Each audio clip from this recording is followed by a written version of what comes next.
അപ്പൊ ഞാനിങ്ങനെ ഇന്റർവെൽ ടൈമിൽ നിൽക്കുന്ന സമയത്ത് പിള്ളേർ വന്നിട്ട് മിസ്സേ റീല് കണ്ടിട്ടാ മിസ്സേ വീഡിയോ കണ്ടിട്ടാ ബൈ ദ ബൈ ഈ ഇന്റർവ്യൂ ചിലപ്പോൾ എന്റെ പിള്ളേർ കണ്ടാവും. ഹലോ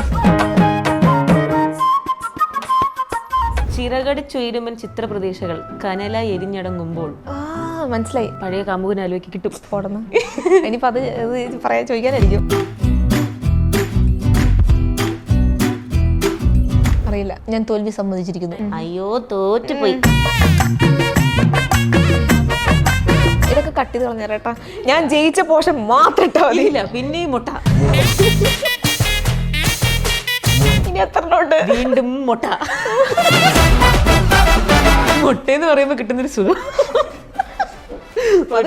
ഏതോ വസന്തം റാവിന്റെ കൊമ്പില് റാപ്പാടി നിന്റെ പാട്ടായ പാട്ടൊക്കെ തേരാളി. ഉദിത് നാരായണ ഇത് കണ്ടു കഴിഞ്ഞാൽ എന്റെ പൊന്നു ഉദിത്തണ്ണ. പ്രോബബ്ലി കാണുന്ന ആൾക്കാര് കുറച്ച് മെച്ചൂർഡ് ആയിട്ട് അത് മാത്രം ഹാൻഡിൽ ചെയ്ത്. മെച്ചൂറല്ലെന്നാണോ? അങ്ങനല്ല. ഓക്കെ, അപ്പൊ ഇത്ര നേരം നമ്മൾ സംസാരിച്ചിരുന്നു. ഇനി നമുക്ക് പെട്ടെന്ന് ഒരു ഗെയിമിലൂടെ പോയിട്ട് തിരിച്ചു വരാം. ഓക്കെ, ഞാൻ എന്താ ഗെയിം എന്ന് പറഞ്ഞുതരാം. Very simple. ഞാൻ കുറേ സംഭവങ്ങൾ ആലോചിച്ചായിരുന്നു, എന്തെങ്കിലും ആക്ടിങ് ചാലഞ്ചോ ഇല്ലെങ്കിൽ എന്തെങ്കിലും കോണ്ടന്റ് ഓൺ സ്പോട്ടിൽ മേക്ക് ചെയ്യാനൊക്കെ തരാമെന്ന്. പക്ഷെ പിന്നെ എനിക്കൊരു കൺഫ്യൂഷൻ, കാര്യം വർക്കൗട്ട് ആവുമെന്ന് അറിഞ്ഞൂടെ. ലൈവായിട്ട് പറയുമ്പോൾ ഇനി എനിക്കൊരു ബുദ്ധിമുട്ടാണെങ്കിൽ പിന്നെ ഞാൻ ഗെയിമില്ലാതെ കിടന്ന് കഷ്ടപ്പെടണ്ടല്ലോ എന്ന് വെച്ചിട്ട് വളരെ സിമ്പിളായിട്ട് തന്നെ പാട്ടൊക്കെ പാടുന്നുണ്ട്. ആ ഒരു രീതിയിൽ വരണം നോക്കി. Okay, just very simple. Malayalam പാട്ടുകളാണ് നല്ല എടുത്തിരിക്കുന്നത്. പഴയ പാട്ടുകളും പുതിയ പാട്ടുകളും ഒക്കെ ഉണ്ട്. ഒരു പാട്ടിന്റെ ഇൻ ബിറ്റ്വീൻ എവിടെങ്കിലും ഇടയ്ക്കുള്ള 2 ലിറിക്സ് ആയിരിക്കും ഞാൻ പറയുന്നത്. ഓക്കെ, ആ പാട്ട് ഏതാണെന്ന് ഗസ് ചെയ്ത് ഒന്ന് പാടണം. ഈശ്വര, 2 വരി പാടിയാൽ മതിയായിരിക്കും. ഇതിൽ എനിക്ക് പാടാണല്ലോ എന്ന് ഞാൻ പറഞ്ഞത്. ഈ വരിയൊക്കെ നമുക്ക് ഓൾറെഡി ട്യൂണിൽ അറിയാവുന്നതുകൊണ്ട് ഇതെങ്ങനെ പറഞ്ഞ പോലെ പറയുമ്പോൾ ഞാൻ ആലോചിക്കുന്നത്. കുഴപ്പമില്ല, എന്നാലും ഞാൻ തട്ടിമുട്ടിയും പറയാം, കിട്ടും. ഞാനത് കംപ്ലീറ്റ് ചെയ്യുമ്പോൾ കിട്ടിയ ഉടനെ തന്നെ ആ പാട്ടിന്റെ സ്റ്റാർട്ടിങ് അങ്ങ് പാടിയാൽ മതി. ഓക്കെ, കിട്ടുമെന്ന് തമ്പുരാൻ അറിയട്ടെ. എനിക്ക് തോന്നുന്നില്ല കിട്ടും. കിട്ടും. പറഞ്ഞോ. കൈക്കുടുന്നയിൽ എന്നെ കോരി കോരി കുടിക്കൂലേ, കാവൽ നിൽക്കണ കൺവരമ്പത്ത് കൈത പൂക്കൂലേ. അയ്യോ, ക്ലൂ വേണോ? ക്ലൂ ദില്ലീപേട്ടന്റെ സിനിമയിലെ പാട്ടാ. ഈശ്വര, ഒരു പ്രാവശ്യം പറഞ്ഞേ. കൈക്കുടുന്നയിൽ എന്നെ കോരി കോരി കുടിക്കൂലേ, കാവൽ നിൽക്കണ കൺവരമ്പത്ത് കൈത പൂക്കൂലേ. മുന്തിരി പാടം പൂത്തു നിക്കണ മുറ്റത്ത് കൊണ്ടോകാം, മുത്തുപോലെ എന്നെ നിന്നും കാത്തു വെച്ചോളാം. ഓക്കെ, ശരി, നന്നായിട്ട് പാടുന്നുണ്ട് കേട്ടോ. ഗുഡ്. Okay, next. നിന്റെ മൂകതപസ്സിൽ നിന്നും നീ ഉണർന്നാലേ മോക്ഷവും മുക്തിയും കൈവരുന്നുള്ളൂ. മറ്റേതാണോ? ഞാൻ പറയാം. നിന്റെ തിരുനട അതാണോ? അല്ല, ആണോ? അതിന് സ്റ്റാർട്ടിങ് എന്താ? ആരുമറിയാൻ സ്പീഡ് മോഡിലിട്ടോ എനിക്കറിയില്ല ഗൈസ്, ഐ എം സോറി. താമരപ്പൂവിൽ വാഴും ദേവിയല്ലോ നീ പൂനില. ഓക്കെ, മതി. സെറ്റ്. Okay, 2 points. അടുത്തത്. വലംകാൽ പുണരും കൊലുസിൻ ചിരിയിൽ വൈഡൂര്യമായി താരങ്ങൾ. ഈശോ പറഞ്ഞേ. വലംകാൽ പുണരും കൊലുസിൻ ചിരിയിൽ വൈഡൂര്യമായി താരങ്ങൾ. ജയറാമേട്ടന്റെ സിനിമയിലെ പാട്ടാ. ജയറാമേട്ടന്റെ ഒരു അടിപൊളി ക്യാരക്ടറാണിത്. One of the best. ഒരു പ്രാവശ്യം പറയോ? Once more. വലംകാൽ പുണരും കൊലുസിൻ ചിരിയിൽ വൈഡൂര്യമായി താരങ്ങൾ.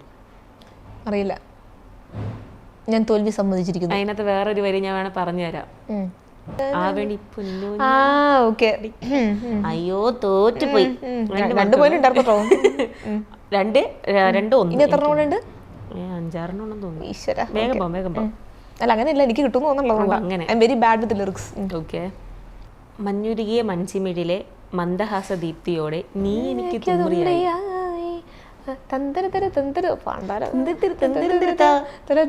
അല്ലേ, ഞാൻ പറയാം. ചന്ദനമഴി സന്ധ്യകളുടെ നടയിൽ നടനം. ഓക്കെ, അത് ഞാൻ വിചാരിച്ചില്ല കേട്ടോ കിട്ടൂന്ന്. ഓക്കെ, ബിക്കോസ് അതില് ദുംറിയായി, അത് തുമ്രിയായി, അത് ഭയങ്കര. ശരിയാ. ഓക്കെ. ഊരാകെ തെണ്ടുന്ന ഒരമ്പലപ്രാവുകൾ നാടാകെ പാടിയപ്പോൾ കള്ളക്കഥ കാട്ടുതീയായി പടർന്നു. ഊരാകെ തിണ്ടുന്ന ഒരമ്പലപ്രാവുകൾ നാടാകെ പാടിയപ്പോൾ കള്ളക്കഥ കാട്ടുതീയായി പടർന്നു. ലാലേട്ടന്റെ സിനിമയാണ്. ദൈവമേ, എനിക്കറിയില്ല. I don't know. ലാലേട്ടനും ശോഭനയും. അറിയില്ല. കള്ളിപ്പൂങ്കുയിലേ എനിക്ക് എങ്ങനെ വല്ലത് കിട്ടില്ലായിരുന്നു അല്ലേ? അപ്പൊ വീണ്ടും തോറ്റുപോയി. ചോദിക്ക നീ കൊള്ളാലോ, നീ കൊള്ളാലോടി വേണ്ട ചോദിക്കടുത്ത്. ഏറ്റവും നല്ല മികച്ച നടനുള്ള ഓസ്കാർ എനിക്കെന്ന് കേൾക്കുമ്പോൾ നീ ബോധം കിട്ടി വീണ് പണ്ടാരടങ്ങുമല്ലോടാ. ഇത് സിനിമ ഡയലോഗ് ആണോ? അല്ല, പാട്ടാ. പറഞ്ഞേ. ഏറ്റവും നല്ല മികച്ച നടനുള്ള ഓസ്കാർ എനിക്കെന്ന് കേൾക്കുമ്പോൾ നീ ബോധം കിട്ടി വീണ് പണ്ടാരടങ്ങുമല്ലോടാ. ഒരു ക്ലൂ വന്നേ. ദിലീപ് ഏട്ടൻ്റെ ഈ പറഞ്ഞ പോലെ one of the best film. ഒരു ഒരുമിച്ചുള്ളൊരു സിനിമ ആലോചിക്ക്. സിനിമയുടെ പേരും കൂടെ പറഞ്ഞുതരാം. വെട്ടം. Guys I am very bad with lyrics. എനിക്കിതൊന്നും അറിയാൻ പാടില്ല. ഇത് ശരിക്കും ഡയലോഗ് പോലെ തോന്നത്തില്ലേ? നല്ല പോലെ ആക്ച്വലി നോട്ടീസ് ചെയ്തിട്ടില്ല കേട്ടോ. ഏറ്റവും നല്ല മികച്ച നടനുള്ള അങ്ങനെ പോകുന്ന സാധനം. എന്നിട്ടാണ് നേരെ മക്കസായി റംബംബോ അതിലോട്ട് പോകുന്നത്. Okay, next. ഇനി എത്ര നോട്ട്? വീണ്ടും മൊട്ട. ചന്ദനവെയിലിൽ ഈ കുങ്കുമ വഴിയിൽ പതിവായി നിന്റെ കവൾ ചുവന്നത് കണ്ടു നിന്നില്ലേ. ഓ ശരി, ഞാൻ പറയാം. ട്യൂൺ കിട്ടണില്ല. ഇങ്ങനെ പറയുമ്പോ നല്ല പാടല്ലേ കിട്ടാൻ. ട്യൂൺ കിട്ടുന്നില്ല. പറഞ്ഞേ. ചന്ദനവെയിലിൽ നിൻ കുങ്കുമ വഴിയിൽ പതിവായി നിന്റെ കവിൾ ചുവന്നത് കണ്ടു നിന്നില്ലേ. സംഭവം കിട്ടി എനിക്ക്, പക്ഷെ ട്യൂൺ കിട്ടുന്നില്ല. തോൽവി സമ്മതിച്ചിരിക്കുന്നു. പറഞ്ഞു. എനിക്ക് പെട്ടെന്ന് ട്യൂൺ കിട്ടുന്നില്ല. ഇതൊക്കെ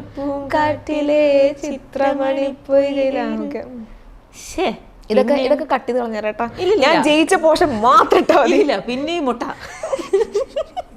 നീ ചിരിക്കും ചുണ്ടിലാകെ ചേലുകൾ പൂത്ത നാള് വന്നു, തേൻപുരുളും മുള്ളുപോലെ നാമറിഞ്ഞാതെ വെമ്പലോടെ. ഇതൊക്കെ വേറെ ഈസി ആയിട്ടുള്ള സാധനം കിട്ടി. ഇതൊക്കെ ഭയങ്കര ട്രെൻഡിങ് സോങ് ആ കുട്ടാ.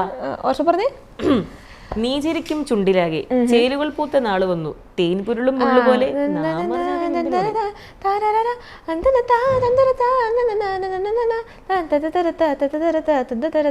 കിളിച്ചുണ്ടൻ മാമ്പഴമേ കത്ത് വെച്ചു. സെറ്റ്. അടുത്ത് ഇത് കിട്ടിട്ടോ. പോട്ടെ. ഇപ്പൊ എത്രയും 3 പോയിന്റ്. 4 പോയിന്റ് മതിയോ? ഓക്കെ, ഞാൻ പറഞ്ഞല്ലോ. ഇതൊക്കെ ഇത് കിട്ടിയത് മാത്രം കട്ട് ചെയ്തിട്ട് ശരിയാക്കി തരാം. അവസാനം കിട്ടാത്ത മാത്രം മൊത്തത്തിൽ മൊട്ട. ചിറകടിച്ചുയരുമൻ ചിത്രപ്രതീക്ഷകൾ കനലായി എരിഞ്ഞടങ്ങുമ്പോൾ നീയില്ലെങ്കിൽ, നീ ഓർമ്മകളില്ലെങ്കിൽ. അയ്യോ, ഞാൻ പറയാം. മനസ്സിലായി. പഴയ കാമുകനെ ആലോചിക്ക് കിട്ടും. പോടന്ന്. ഇനിയിപ്പോ അത് പറയാൻ ചോദിക്കാനായിരിക്കും. ഇല്ലില്ല. അടുത്ത വരി. സ്വപ്നങ്ങളില്ലാതെയാവും ഞാനൊരു പാഴ്മൊരു ഭൂമിയാകും. അറിയില്ല. കൊഞ്ചി കൊഞ്ചി വിളിക്കുന്ന കാറ്റിനെ മറക്കാൻ അറിയില്ല. എല്ലാം മറന്നിരിക്കുന്നു. വീണ്ടും മുട്ട. മുട്ടയെന്ന് പറയുമ്പോ കിട്ടുന്നൊരു സുഖം. അടുത്ത ചോദി. 2 കൂടെ ഉള്ളൂ. ഓക്കെ. മഴകാത്തു കഴിയുന്ന മനസ്സിന്റെ വേഴാമ്പൽ. മഴകാത്തു കഴിയുന്ന മനസ്സിന്റെ മുകിലിനെ പ്രണയിച്ചു ഞാൻ പൂമണ്ഡപത്തിൽ പൊന്നും മിന്നും നിന്നെ അണിയിച്ചു ഞാൻ. മാലയും ഓമനെ നിന്നെ ഈരന്മേഘം കടം പൂവും കൊണ്ട്. Okay, next last question. 5 point ആയില്ലേ? ഓക്കെ. മിഴിനീര് പെയ്ത മാരിയിൽ കെടാതെ കാത്ത പുഞ്ചിരി നീ എന്നൊരാ പ്രതീക്ഷയിൽ. നീരു പെയ്ത മാരിയിൽ കിനാവു തന്ന കൺമണി. വിനായകന്റെ ലിറിക്സ്. ഇത് ആരാധികേ മഞ്ഞുതിരം വഴിയരികെ. സക്സസ്ഫുള്ളി 6 പോയിന്റ് ഇതും കൂടെ ചേർത്ത് 6 പോയിന്റ് വാങ്ങിച്ച് അന്ന ജയിച്ചിരിക്കുന്നതാണ്. സോ നമുക്ക് ഇതിന് നേരെ ഒരു പാട്ടിലേക്ക് പോവാം. ഏതെങ്കിലും നല്ലൊരു പാട്ട് നല്ലപോലെ പാടിത്തരും ഞങ്ങൾക്ക്. കണ്ണോട് കണ്ണായിടാ മെയ്യോട് മെയ്യായിടാ കാതോരം പാടിയോ അനുരാഗം തേടിയോ മാനത്തെ പൂന്തോപ്പിൽ താരങ്ങൾ പാടുമ്പോൾ അന്നു നാം കണ്ടതല്ലേ. കണ്ണോട് കണ്ണായിടാ മെയ്യോട് മെയ്യായിടാ കാതോരം പാടിയോ അനുരാഗം തേടിയോ മാനത്തെ പൂന്തോപ്പിൽ താരങ്ങൾ പാടുമ്പോൾ കാട്ടുതല്ലേ. നന്നായിട്ട് പാടുന്നുണ്ട് കേട്ടോ. ശരിക്കും പ്രോപ്പറായിട്ട് പാട്ട് പാടിയൊക്കെ റീലിടാം. ഈ കണ്ടന്റ് ക്രിയേഷന്റെ മറ്റേ ബാക്കി കണ്ടന്റ് പറഞ്ഞു പോകുന്നതിന്റെ ഇടയിൽ കൂടെയാണ് സാധാരണ പാട്ട് പാടിയിടുന്നത്. പ്രോപ്പറായിട്ട് പാടിയിടാം കേട്ടോ, നന്നായിട്ട് പാടുന്നുണ്ട്. ഈ പറഞ്ഞ പോലെ ഡാൻസർ, സിംഗർ, ടീച്ചർ എല്ലാം ഉണ്ട്. ഈ ടീച്ചിങ് പ്രൊഫഷൻ ഇല്ലെങ്കിൽ ഈ കോണ്ടന്റ് ക്രിയേഷൻ ഇത് ഒരു ബന്ധം തോന്നുന്നില്ല നമുക്ക്. നോർമലി നമ്മൾ കാണാറില്ലല്ലോ. ലൈക് ടീച്ചേഴ്സ് അങ്ങനെ പറയുന്ന, അങ്ങനെ നമ്മൾ പ്രോബബ്ലി കാണുന്ന ആൾക്കാർ കുറച്ച് മെച്ചുവേർഡ് ആയിട്ട് അത് മാത്രം ഹാൻഡിൽ ചെയ്ത്, അങ്ങനല്ല അന്നയുടെ കോണ്ടന്റ്സ് എന്ന് പറയുന്നത് ഭയങ്കര ഇപ്പൊ റിയാക്ഷൻ വീഡിയോ ഒക്കെ വരാറുണ്ടല്ലോ, ഭയങ്കര രസമുള്ള സംഭവങ്ങളാണ്. അതൊന്നും നോർമലി കാണാറില്ല. ഈ ടീച്ചിങ് പ്രൊഫഷൻ ഒക്കെ ചെയ്യുന്നവർ കുറച്ചും കൂടി ഒരു വേറെ രീതിയിലാണ് നമ്മൾ കാണുന്നത് മൊത്തത്തിൽ. അപ്പൊ അതിനെ എല്ലാം കൂടെ എങ്ങനെയാണ് മാനേജ് ചെയ്യുന്നത്? ആ ഒരു മെച്യൂർഡ് സംഭവങ്ങളും ഹാൻഡിൽ ചെയ്യണം, ആൾക്കാർ റോസ്റ്റ് ചെയ്യണം, എല്ലാം വരുന്നുണ്ട്. സത്യം പറഞ്ഞാൽ എനിക്ക് തന്നെ വലിയ ഐഡിയയില്ല ഞാൻ എങ്ങനെ രണ്ടും കൂടെ മാനേജ് ചെയ്ത് കൊണ്ടുപോകും. ആസ് ഇൻ അതായത് ഇപ്പം ടീച്ചർ എന്നൊക്കെ പറയുമ്പോൾ ഫസ്റ്റ് ഓഫ് ഓൾ ഞാൻ ഒരു ഫുൾ ടൈം ടീച്ചർ അല്ല കേട്ടോ.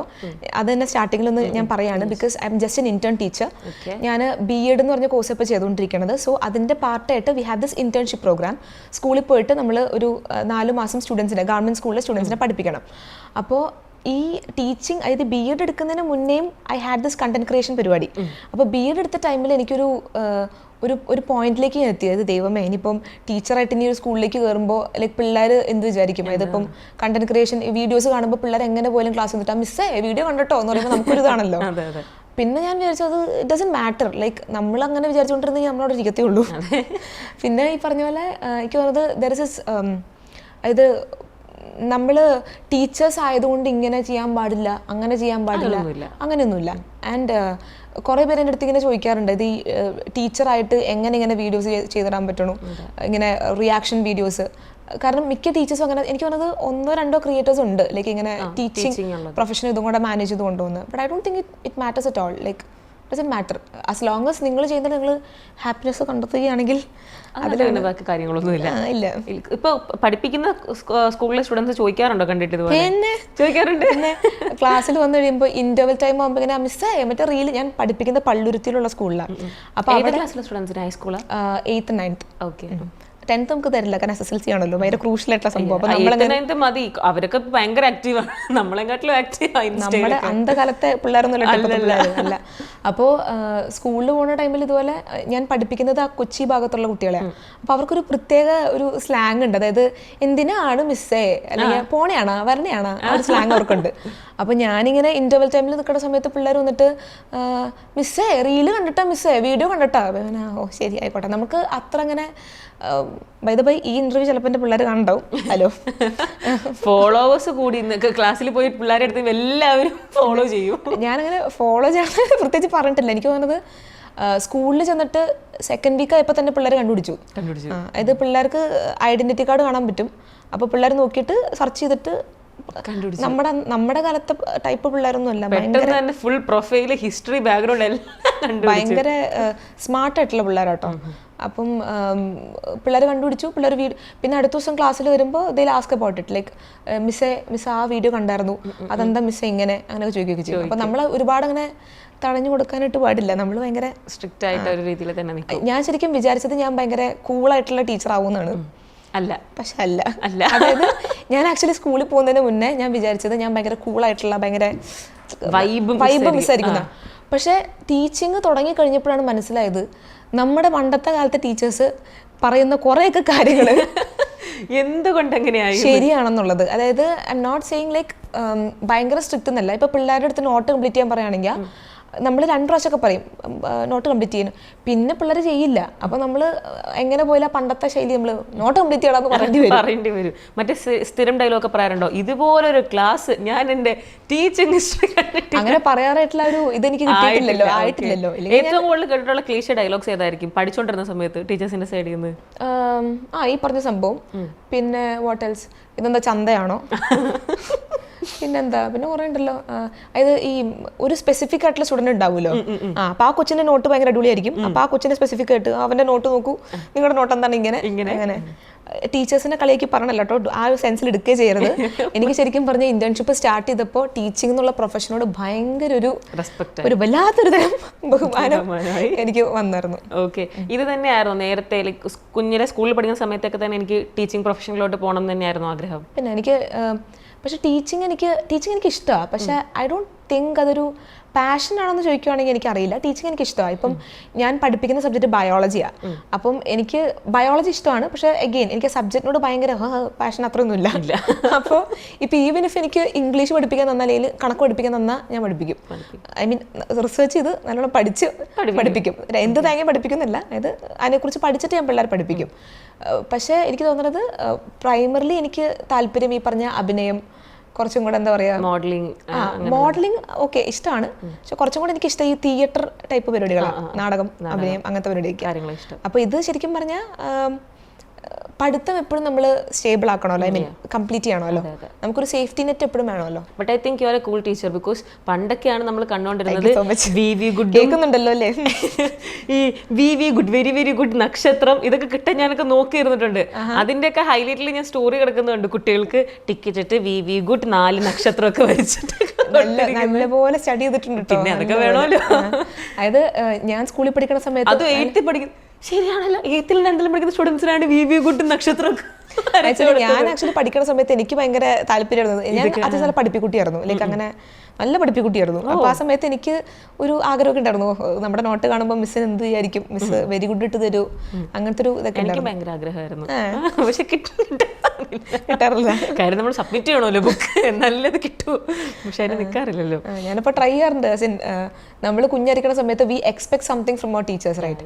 അപ്പൊ അത് എൻ്റെ ഭാഗത്ത് നിന്ന് ഞാൻ കൊടുക്കാൻ നോക്കാറുണ്ട്. ഓക്കെ. ഈ പറഞ്ഞ ബയോളജി തന്നെയായിരുന്നു സ്കൂൾ ടൈമിലൊക്കെ ഫേവറേറ്റ് സബ്ജക്ട്? എൻ്റെ അമ്മ ബയോളജി ടീച്ചർ, പുള്ളിയത് സുവോളജി എടുക്കുന്നത്. അപ്പോൾ എനിക്ക് അമ്മയാണ് ഈ പറഞ്ഞ ഹാർട്ടിൻ്റെ സർക്കുലേഷൻ ഓഫ് ഹാർട്ട് അങ്ങനത്തെ സംഭവം അമ്മ പഠിപ്പിച്ച് തരുമായിരുന്നു. അപ്പോൾ അന്ന് അമ്മ പഠിപ്പിച്ച് തന്ന് എനിക്ക് സബ്ജക്റ്റ് ഇഷ്ടമായി. Okay. 10th plus 2 top scorer ആയിരുന്നോ? അങ്ങനെ വലിയ തരക്കേട്, അത്യാവശ്യം മാർക്ക് കുഴപ്പമില്ല. എനിക്ക് ഫുൾ എ പ്ലസ് ഉണ്ടായിരുന്നു. അത് പറഞ്ഞാൽ മതിയല്ലോ. പിന്നെയാണ് ഫുൾ എ പ്ലസ് എന്ന് പറയുമ്പോൾ ഓഫ് കോഴ്സ് അത് തന്നെയാണല്ലോ. നല്ല രസമുണ്ട് കേട്ടോ സംസാരിച്ചോണ്ടിരിക്കുമ്പോൾ.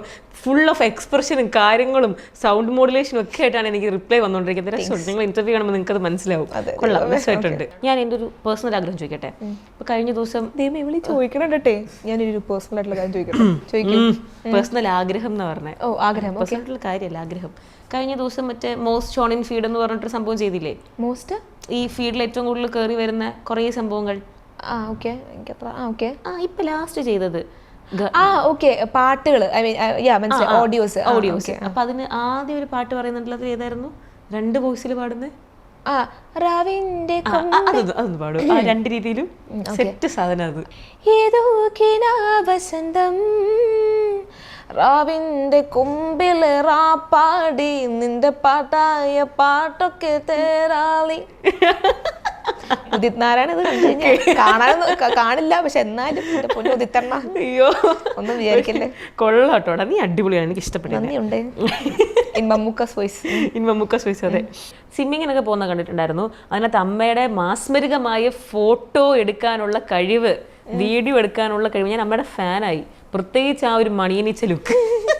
ഇതൊക്കെ എങ്ങനെയാണ്? സ്വിമ്മിങ് ഭയങ്കര ഇഷ്ടമാണോ? അത് എന്തായിരുന്നു? പഠിച്ചു വന്നിട്ട്? ഞാൻ ആക്ച്വലി സ്വിമ്മിങ് പഠിച്ചോന്ന് ചോദിക്കുകയാണെങ്കിൽ പാർഷ്യലി പഠിച്ചു. എന്നുവെച്ചാൽ ഞാൻ സ്വിമ്മിങ് കുറച്ച് പഠിച്ചിട്ടുണ്ടായിരുന്നു. അപ്പം സെമസ്റ്റർ ബ്രേക്കിന് വീട്ടിൽ പോയ സമയത്ത് എനിക്ക് സ്വിമ്മിങ് പഠിക്കണം എന്ന് ഭയങ്കര ആഗ്രഹമായിരുന്നു. അപ്പം അങ്ങനെയാണ് ഞാൻ ജോയിൻ ചെയ്തത്. അപ്പം ഇത് കോതമംഗലത്തുള്ള കുറച്ചൊരു ചാക്കോച്ചീസ് ഫിറ്റ്നസ് സെന്റർ, അതാണ് നല്ല അടിപൊളി പേരല്ലേ, ചാക്കോച്ചീസ് ഫിറ്റ്നസ് സെന്റർ. അവിടെയാണ് സ്വിമ്മിംഗ് പൂൾ ഉള്ളത്. അപ്പം ഞാൻ എല്ലാ ദിവസവും കുറച്ചൊരു അകത്തേക്ക് കയറിയിട്ടുള്ള ഒരു എന്താ പറയുക, ഒരു ഇച്ചിരി കാട് പോലത്തെ സ്ഥലമാണ്. അപ്പോൾ അവിടെ എല്ലാ ദിവസം വണ്ടി ഓടിച്ച് പോകും, എന്നിട്ട് അവിടെ പോയിട്ട് സ്വിമ്മിങ് പഠിക്കും. അപ്പോൾ എനിക്ക് എല്ലാ ദിവസവും സ്വിമ്മിങ് പഠിക്കുമ്പോൾ വേറെ വിഷമം. അതേപോലെ നല്ലൊരു ഫോട്ടോ, നമ്മൾ ഈ ഇപ്പം പിള്ളേരിങ്ങനെ ഫോട്ടോ കിട്ടി ഇങ്ങനെ ഫോട്ടോ കിട്ടും. അപ്പം ഞാൻ ഒരു അമ്മേനെ കൊണ്ട് ഞാൻ അമ്മേനെ കുറേ പറഞ്ഞ് കൺവിൻസ് ചെയ്യിപ്പിച്ചു. അമ്മ ജിമ്മിൽ പോകും. അപ്പം അമ്മയ്ക്ക് ഈ പറഞ്ഞ എക്സസൈസ് ഒക്കെ ഭയങ്കര ഇഷ്ടമാണ്. അപ്പം ഞാൻ അമ്മേനെ പറഞ്ഞ് കൺവിൻസ് ചെയ്യിപ്പിച്ചു, അമ്മ ജിമ്മിൽ വാ, അമ്മ കണ്ടിട്ടില്ലല്ലോ, അടിപൊളി സെറ്റപ്പാണ്, അമ്മ ഒന്ന് വന്ന് നോക്കുക. എന്നിട്ട് അമ്മേനെ വിളിച്ചുകൊണ്ട് കൊണ്ടുപോയി ഒരു ദിവസം. അവിടെ ചെന്നപ്പോൾ രാത്രി ഒരു 8 മണി 9 മണി, അവിടെ ഈ കാട്ടുപന്നി കറങ്ങുന്ന സ്ഥലമാണ്, ഭയങ്കര ഒരു ഓണങ്കേറം പോലെ എന്നല്ല, നല്ല കാട് പോലത്തെ ഏരിയ. അപ്പം രാത്രി ഞങ്ങൾ വണ്ടി ഓടിച്ച് പോവാണ്. അപ്പം അമ്മ പറഞ്ഞു, മോനെ ഈ വഴി ഭയങ്കര പ്രശ്നമാണല്ലോ മോനെ, ഭയങ്കര ഇരുട്ടാണല്ലോ മോനെ. എന്നിട്ട് അമ്മേനെ പാവം അമ്മ അവിടെ ഒരു ഓൾമോസ്റ്റ് ഒരു 3/4 മണിക്കൂർ ഡ്രൈവാണ്. അമ്മ ഫുൾ ടൈം കാറിലിരുന്ന് അമ്മ അവിടെ എത്തിയപ്പോൾ ഞാൻ നേരെ ഫസ്റ്റ് അമ്മയുടെ ഫോൺ കൊടുത്തു, കുറച്ച് ഫോട്ടോ ഒന്ന് എടുത്തു തരണം. എന്നിട്ട് ഞാൻ ഇങ്ങനെ പൂളിലിരുന്ന് ഫുൾ പോസ്റ്റ് ചെയ്യാം, ഇങ്ങനെ അങ്ങനെ ഇങ്ങനെ. അപ്പോൾ ഞാൻ ഓർത്തു ഭയങ്കര അടിപൊളിയായിട്ടായിരിക്കും ഫോട്ടോ കിട്ടാൻ പോണത്. വന്നു കഴിഞ്ഞ സമയത്ത് അമ്മ ഭയങ്കര നമ്മൾ നോക്കുമ്പോൾ അമ്മ ഇങ്ങനെ മോനെ ഇങ്ങനെ നിൽക്കും മോനെ മോനെ അങ്ങനെ നിൽക്കും മോനെ എന്നൊക്കെ. അപ്പോൾ ഞാൻ ഓർത്തു ഫോട്ടോ കിട്ടുമ്പോൾ ഭയങ്കര അടിപൊളിയായിരിക്കും. പക്ഷെ വന്ന സമയത്ത് കിടക്കണം ചട്ടിയെങ്കിലും ഭയങ്കര. പക്ഷെ ഷീ ട്രൈഡ് ഹർ ബെസ്റ്റ്. ശ്രമിച്ചല്ലോ, അതന്നെ വലിയ കാര്യം. സത്യം. ഓക്കെ, ഈ കേരളത്തിലെ ബസ് സ്റ്റാൻഡുകളെ പറ്റി എന്താണ് അഭിപ്രായം? അതെന്താ ആ ക്വസ്റ്റ്യൻ? പറയൂ. ബസ് സ്റ്റാൻഡില് ബസ് സ്റ്റോപ്പിൽ നമ്മൾ ഇരിക്കുന്ന അതെന്താ ചോദ്യം? ഞാനെന്താ ആധികാരികമായി ചോദിച്ച പോലെ എക്സ്പ്രഷൻ മറ്റേ സീറ്റിന്റെ കേസ് അല്ലേ? വളരെ മികച്ച ഒരു അഭിപ്രായമാണ്. അങ്ങനെ പ്രത്യേകിച്ച് അഭിപ്രായം പറയാൻ പാത്രമൊന്നുമില്ല. ബസ് സ്റ്റാൻഡുകൾ നല്ലത്. എനിക്ക് ഡൗട്ട് ഉണ്ടായിരുന്നത് ആ ഒരു അതിന് ആക്ച്വലി കുറെ നെഗറ്റീവ് കമന്റ് വന്നിട്ടുണ്ടായിരുന്നു കേട്ടോ. മറ്റെന്താണ് സീറ്റിലിരിക്കുന്നതിന്. അത് കുറെ പേര് കുട്ടി ഓക്കെ. സോ ഈ സീറ്റ് ആക്ച്വലി പിടിപ്പിച്ചേക്കുന്നത് കോസ്റ്റ് എഫക്റ്റീവ് ആയിട്ടുള്ള കാര്യം. അതായത് നമ്മൾ ബസ് സ്റ്റാൻഡിൽ മറ്റേ കുഴിയുള്ള ബസ് സ്റ്റാൻഡിലല്ല ബസ് സ്റ്റോപ്പുകളിലുള്ള കുഴിയുള്ള സീറ്റ് പിടിപ്പിച്ചേക്കുന്നത് കോസ്റ്റ് എഫക്റ്റീവ് ആയിട്ട് നമുക്ക് അവിടെ കോസ്റ്റ് എഫക്റ്റീവ് ആയിട്ടുള്ള രീതിയാണ്. മാത്രമല്ല രണ്ട് പൈപ്പെട്ട സംഭവം അത് തന്നെ അത് ആക്ച്വലി വെക്കാനുള്ള റീസൺസ് ബിക്കോസ് ഒരുപാട് നേരത്തേക്ക് ഇരിക്കാണ്ടിരിക്കാൻ വേണ്ടിയിട്ടാണ്. അതെനിക്ക് അറിയാം. ഞാൻ ചാറ്റ് ജിപിടി അടുത്ത് ചോദിച്ചപ്പോൾ ചാറ്റണൻ പറഞ്ഞ സംഭവമാണത്. അപ്പം ഞാനത് ഓൾറെഡി റീലിൽ